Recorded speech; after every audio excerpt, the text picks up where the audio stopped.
fin des années 50, au moment où l'activité de base commençait à ne plus assurer suffisamment de revenus, mon père s'est lancé dans le levage. On s'est lancé par faire de la prestation de services pour la réparation navale, du levage pour la réparation navale. À l'époque, la réparation navale a connu un essor extraordinaire. À la fin des années 50, au début des années 60, ça a été fulgurant. Il y avait une activité débordante. Et les bateaux étaient de plus en plus gros. Et à la fin des années 60, c'était le grand boom. Le pétrole, c'était l'essor de la navigation aérienne. Ça a été une période de forte activité. À l'époque, les seuls camions grues d'importance, c'était des camions grues américains.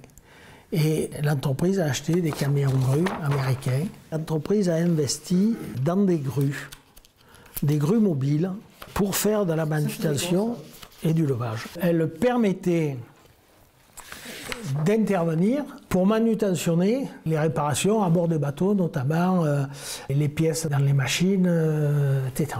Pour la réparation navale, on avait également nos moyens maritimes. C'est-à-dire qu'on avait des grues sur barge qui pouvaient intervenir sur les bateaux pour la réparation navale.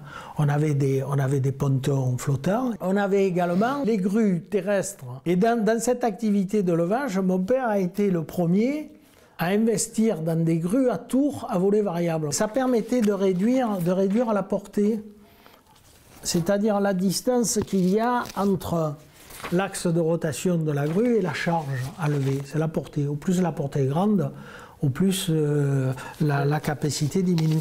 Et quand vous êtes sur une grue à flèche traditionnelle, vous avez le bateau qui dépasse largement au-dessus du quai, surtout les pétroliers.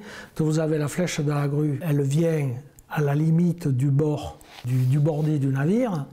Donc, on est limité pour aller dans le centre ou même de l'autre côté du navire. On augmente la portée, on diminue la charge. On faisait la prestation pour les caréneurs.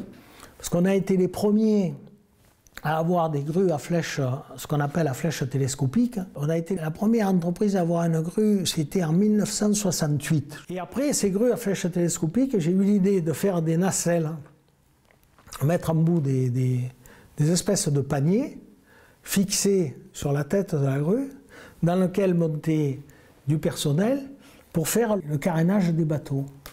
Parce que le carénage, qui faisait partie de la réparation navale, était une activité très importante. Donc le bateau rentrait dans un bassin de radoub. Il était lavé à haute pression, sablé s'il y avait besoin de le sabler, et puis peint.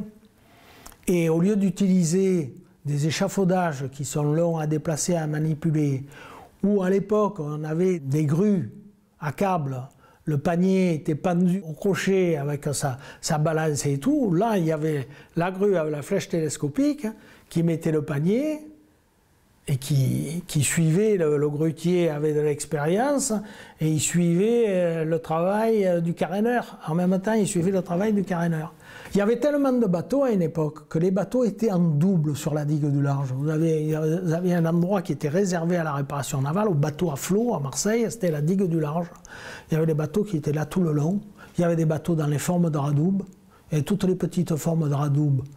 La 1, 2, 3, 4, 5, 6, 7. Après, il y avait les deux grandes formes, la 8 et la 9. Et il y avait parfois tellement de bateaux qu'on mettait en réparation un bateau en double d'un autre à quai.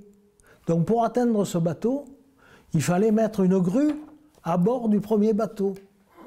Donc on mettait la grue à bord du premier bateau qui prenait des palanquets à terre et qui l'envoyait sur le deuxième bateau. Ça a pris une place importante dans l'activité de l'entreprise négrier, à tel point que ça a représenté un chiffre qui avoisinait les 70% ou les 75% du chiffre d'affaires de l'entreprise négrier, la réparation navale. C'était très important.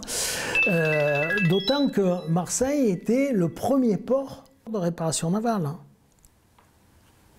Le premier port en France de réparation navale. La force de la réparation navale, c'était sa technicité, ses moyens, mais c'était surtout la rapidité avec laquelle les armateurs pouvaient faire réparer leurs bateaux dans les délais sans dépassement et même parfois avec de l'avance, qui était très important pour eux. Et c'était une période fantastique. Il y avait vraiment un essor de la réparation navale, c'était fou, quoi. Ça a été d'autant plus rapide et la chute a été vertigineuse.